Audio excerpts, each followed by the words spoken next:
নমস্কাৰ বন্ধু বান্ধৱীসকল, স্বাগতম জনাইছোঁ সকলোকে। আৰু এছএছচি ফালৰ পৰা আপোনালোকৰ নতুনকৈ এটা নটিফিকেশ্যন আহিছে, ষ্টাফ চিলেকশ্যন কমিশ্যন। তো আপোনালোকৰ নটিফিকেশ্যনটো কেনেকুৱা ধৰণৰ আহিছে মই আপোনালোকক জনাই দিম। এইটো নটিফিকেশ্যনটো আহিছে আপোনালোকৰ 7 মাৰ্চ তাৰিখে আহিছে। তো তাৰ কাৰণে আপোনালোকে যিটো অফিচিয়েলি ৱেবছাইট হয়, অফিচিয়েলি ৱেবছাইটটো খুলি ল'ব। তাৰে আপোনালোকৰ ৰিজাল্টৰ ওপৰত আহিছে, ইয়াতে এইটো আপোনালোকে দেখা পাব। মই আপোনালোকৰ ভিডিঅ' ডিছক্ৰিপশ্যনটো ডাইৰেক্ট দি দিম, লিংকটো ভিডিঅ' ডিছক্ৰিপশ্যনত। তো আপোনালোকে লিংকটো খুলি ল'ব, লিংকটো খুলি পিনি এটা PDF ফাইল পাব, তাতে আপোনালোকে চাব পাৰিব। তো এছএছচি ফালৰ পৰা কি ধৰণৰ আহিছে মই আপোনালোকক জনাই দিছোঁ।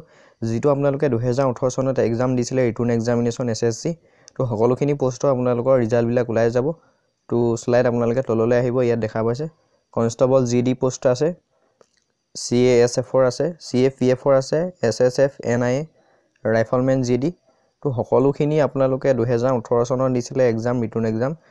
আৰু তো যিখিনি এক্সাম দিছিলে তাৰ ৰিজাল্টসমূহ আপোনালোকৰ 31 মাৰ্চ তাৰিখে ঘোষণা কৰিব, ঠিক আছে। তো অৰ্থাৎ আপোনালোকৰ মে' 31 তাৰিখে ৰিজাল্ট আপোনালোকে পাই যাব, SSC যোনসকলে এপ্লাই কৰি পিনি ৰিটাৰ্ণ এক্সাম দিছিলে তেওঁলোকে, ঠিক আছে। তো আপোনালোকে অলৰেডি জানিলে যে ডেটটো হৈছে 31 মে'। তো ভিডিঅ'টো ইমানখিনিয়ে। SSC ফালৰ পৰা এটা নতুনকৈ নটিফিকেশ্যন আহিছিলে, মই আপোনালোকক জনাই দিলোঁ। আৰু যদি ভিডিঅ'টো ভাল লাগিলে লাইক কৰিব, লগতে কমেণ্ট কৰিব। কিবা বুজি নাপালে আপোনালোকে কমেণ্টত সুধিব পাৰিব।